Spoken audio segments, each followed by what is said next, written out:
napakasarap ang dates muffin. Okay, so I will make a reaction video. Parang gusto ko kumain pero no. Para dito lang yung lasa. Para yung lasa is ano, di ba? Para hindi ko pa alam yung lasa during this ano. Okay guys. Sarap. Excited na ako. Cornmeal. Tikman. Ay, doble-doble ang ano ni mama. Okay. Ito na lang, baby ko yun. Huwag mo na yan. Kasi ayun, siya na kasi itong galing ko yung mga. Okay, papalit. Bilis na. Kasi nag-aantay si Kay. So, ng comment mo. Kung masarap. Chan, chararan. Chan. Huh?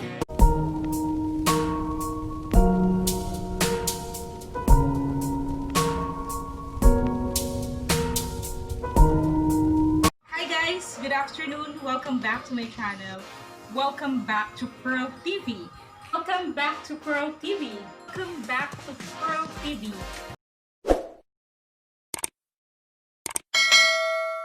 Guys, good morning. Welcome back again to my channel and welcome back to Pherl TV.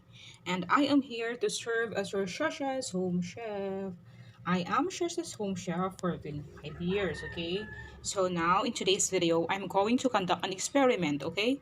I'm going to make a dates muffin, okay? Dates muffin, ayan.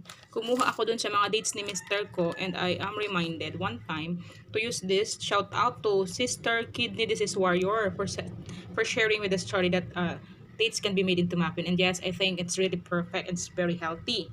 So in today's video, I'm going to make a dates muffin using cornmeal, okay? My sister gave me a cornmeal, okay? Or corn flour.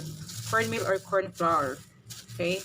I have here corn flour. I'm about to make an experiment. So guys, I hope you would love to stay and see my experiment of making a dates cornmeal muffin, okay? So I'm going to use the sugar. I'm going to use this ibap, okay? Para hindi siya masayang. Meron akong ibap na natira dyan. Tira ko to sa macaroni soup na ginawa ko, okay? I have here all-purpose flour, okay? We will be using all-purpose flour, cornmeal, dates, okay? And then baking powder, okay? So let's start, guys. The dates, okay? I will chop the dates into small pieces, okay? Kasi, di ba? Malalaki siya. Kasi instead of using corn, I will be using dates, okay? So tatanggalin ko yung mga seeds niya. Okay? Okay? Yan. So lalagay natin doon yung mga makukuha nating seeds, okay? Remove all the seeds. Tapos kukunin natin yung laman. May natin, lagay natin doon. Okay? Okay? So ito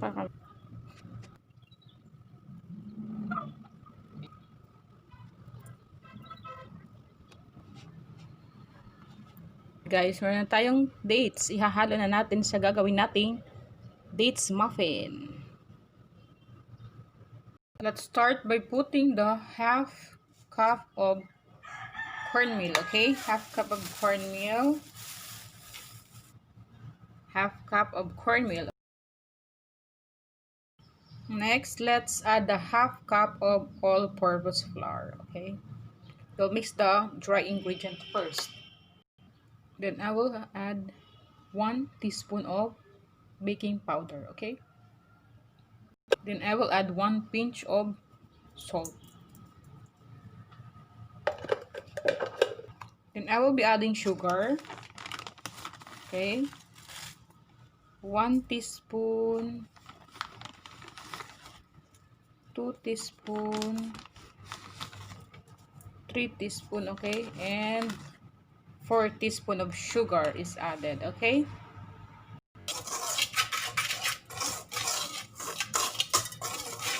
Putting is good, okay? So put it first in a separate lalagyan, okay? So yan.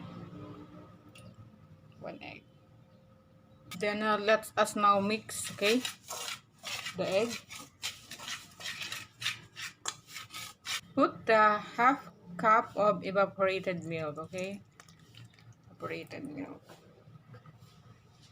Add 50 ml of water.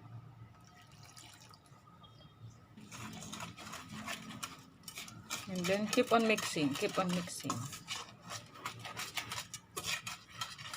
Water, okay? More water. So, we will make it soft, okay?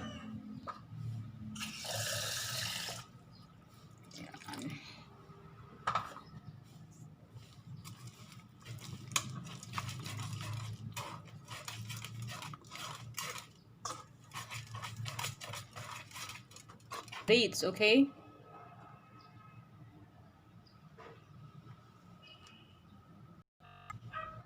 Add the dates. Let's now add the dates, okay? So, look.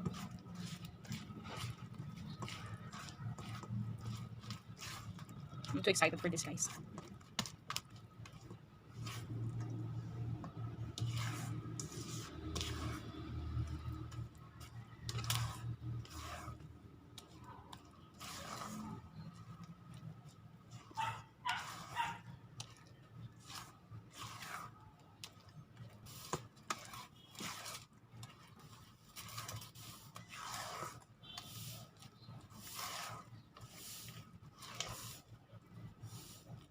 Muffin liner here, guys.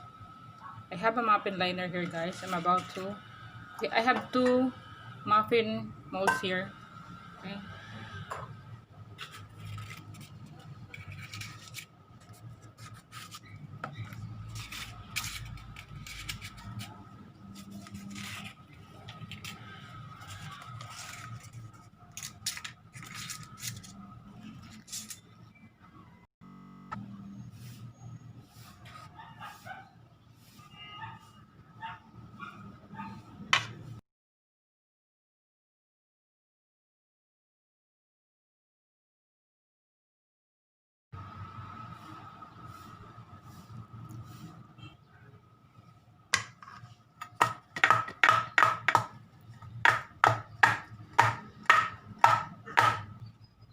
Kung ano ba dapat, kung malambot, not like this.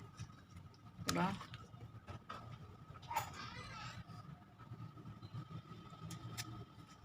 Ay, ate siya. Ayun.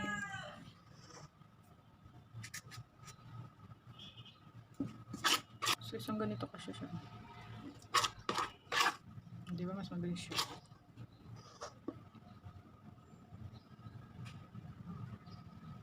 So, ayun guys.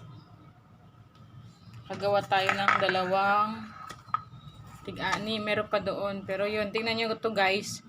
Harder. It looks harder. And then softer. Kasi nung natirang dinagdagan ko ng water. So, titingnan natin kung anong mas masarap. Kung medyo malambot or medyo matigas. Okay? So, let's see.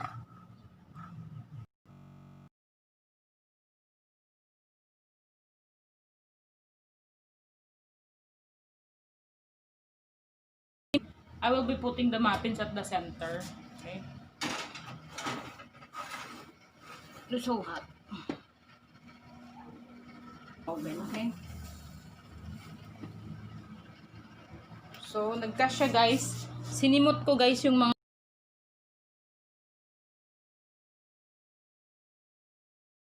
guys, pero makikiusyoso tayo. Kung ano nang itsura niya. Kasi diba, we're experimenting. So, let's see what will be the result. Ayan na guys. After how many minutes. Tutunog naman guys yung timer. So, titingnan natin afterwards ha. Kung anong result ng ating muffin. Okay? Kung alin ba talaga. After 15 minutes, ayan, okay? So, ang gagawin ko, i-off ko ang oven. Lilipat ko sa top yung heat. Okay, kasi ang oven guys, meron siya sa ilalim, meron siya sa ibabaw, di ba? So, i-off ko yung flame sa ilalim. Lulutuin ko naman yung ibabaw kasi gusto ko siya para maging crispy ba? Di ba? Maging crispy ang peg niya sa ibabaw. Okay, para maging even ang pagkaluto, okay? Okay, kasi gusto ko maging crispy yung surface niya. Diba? Let's see kung ano magiging lasa niya guys ha. Nakaka-excite lang.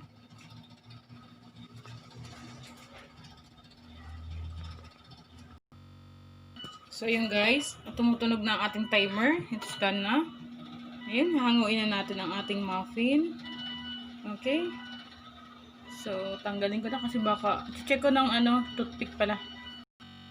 Guys, para ma-check natin kung okay na talaga, kung wala nang hilaw na portion, okay? So let's check. Ayun guys, when this comes clean, ibig sabihin, may konting ano.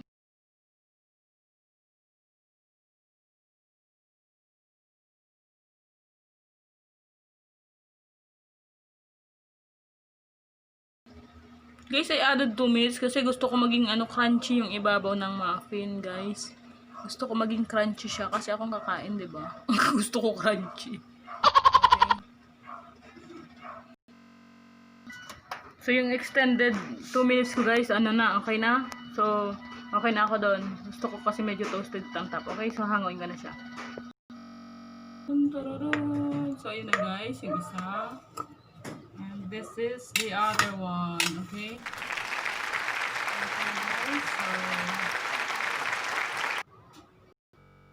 Ay, so husgahan na ni Ate Shasha ang ating dates muffin with cornmeal, okay?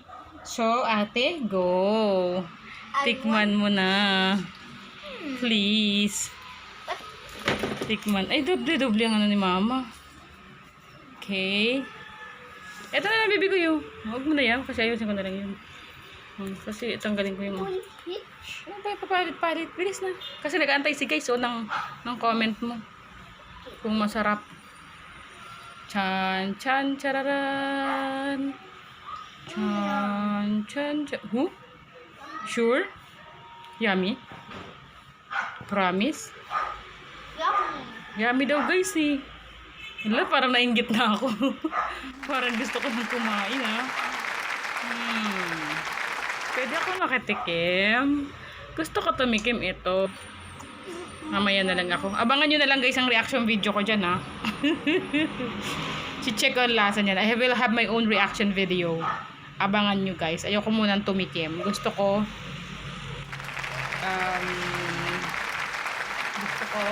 for kids. I don't know kung for adult magustuhan din. Ayun, okay? Galing, ah. Yan, guys, so chan, chan, charan. Okay, so it's a pop or bluff? Pop or bluff? It's a pop? Wait.